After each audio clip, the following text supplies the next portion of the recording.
Paceļas dūmi, dziļā klusumā visiem kūp galvas, ja nezini, par ko uzrakstīt tu. Rīts būs gudrāks par vakaru, galvenais korespondents jau guļ. Un sapnī tas redz, karstu teju un sviest maizes.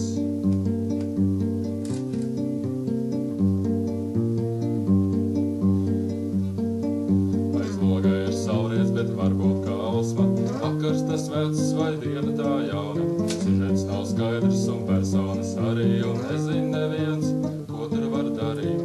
Galvenais korespondents jau guļ. Un sapnī tas redz, karstu teju un sviest maizes.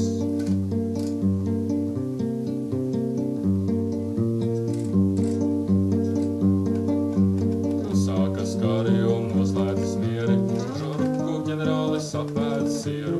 Tarā kalni apgultu maršē, viņiem papīra burtiņi garšo. Jaunais korespondents vēl guļ. Sapnī tas redz, karstu teju un sviest maizes.